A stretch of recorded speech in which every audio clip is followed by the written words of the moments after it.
자, 맨 처음 수능 영어 페이지는 100페이지 5번에서 8번까지 지난 시간 빠진 부분 잠깐 설명하도록 하겠습니다. 필기해 놓도록 합니다. 자, 먼저 5번 같은 경우는 답은 카피입니다. 카피. 결국 아이들은 부모님의 행동 패턴을 배웁니다. 주로 뭐냐면 관찰을 통해서 배웁니다. 본다는 뜻이겠죠, 이렇게.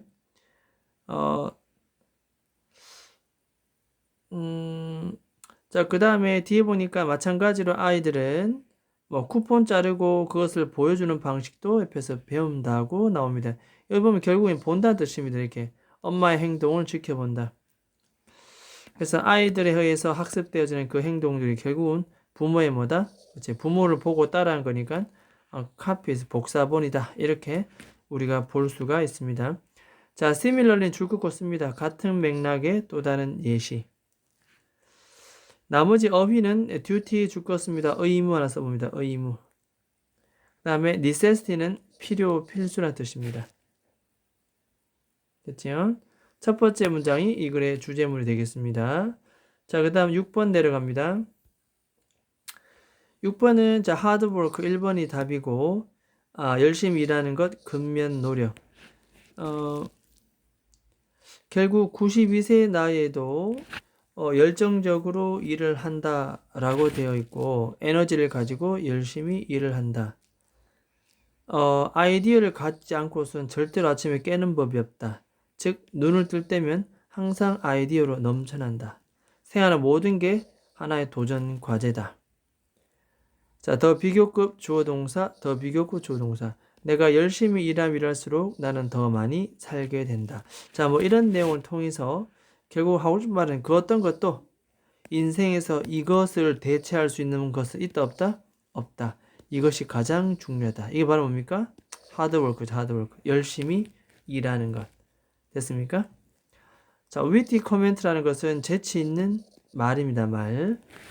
됐죠? 자, 그 다음에 7번 갑니다. 7번.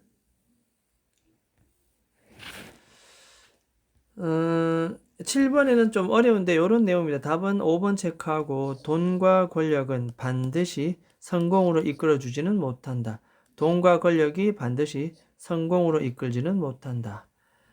자, there is no, 없습니다. 그곳에는 그게 없습니다. 그곳이란 말은 바로 뭐다? 소위 성공했다라고 하는 그 지점에 there가 빠져있다.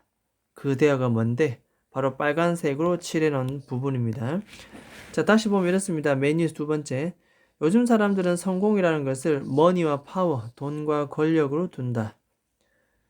자, the cost 적습니다. 희생의 대가. 이거 별표칩니다. 이런 표현 중요합니다. 희생의 대가. the cost to 희생의 대가. 결국 우리한 복지, 웰빙은 복지입니다. 인간관계, 행복 이러한 것에 희생의 대가를 치르고 계속 트레드밀, 결국 러닝머신 위에 계속 뛰어서 달리고 있다 이 말이에요. 요즘 사람들이. 정작 중요한 건 웰빙이고 릴레이션십이고 해피니스인데 그걸 희생하고 머니와 파워를 쫓아간다. 그게 성공이라고 생각합니다. Next promotion. 그 다음 진급입니다. 진급. 이런 걸 더 중요하죠. 수백만 달러의 월급날 이런 게 더 중요하답니다.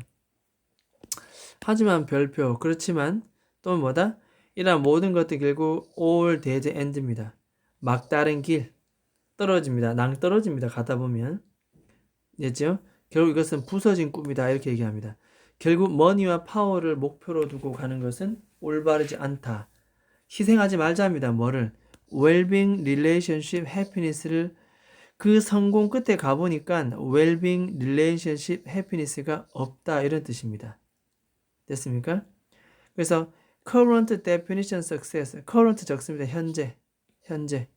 그리고 성공이라는 지금 현재의 정의 안에는 정답을 찾을 수가 없다. 그곳에는 그게 빠져있다. 성공이라는 현재의 정의 안에는 뭐가 빠져있다? 그렇죠. well-being, relationship, happiness가 빠져있다. 따라서 머니와 파워는 반드시 여러분들을 성공으로 이끌어주지는 못한다. 이것이 답이 되겠습니다. 됐습니까? 그렇게 내용을 이해하면 되겠다. 자, 그 다음에 8번으로 가봅니다. 8번. 8번의 어수는 답은 4번 체크하고 CAB입니다. CAB. 자, 플라톤의 팔로우는 추종자입니다. 플라톤을 따르는 사람들이 어느 날 모여서 스스로에게 질문을 합니다. 인간은 무엇인가?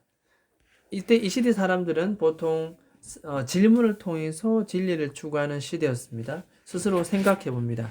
질문을 했으니 대답을 해야지요. 어떻게? 10번입니다. 수많은 생각 끝에, 이때 thought는 생각입니다. 그래서 물었으니 대답합니다. 그들은 아이디어를 정답을 떠올렸지요. 발 없는 두 발 달린 동물이다. 바이패드. 모든 사람이 만족했답니다. 이 정의에. 적어도 뭐 할 때까지? 한 철학자가 나타나기 전까지. 이 사람이 살아있는 닭을 들고 옵니다. 이걸 들고 나타나기 전까지. 이때 철학자를 가리키는 말은 누구다? 자, he입니다. he. 그래서 A번이 바로 이어집니다.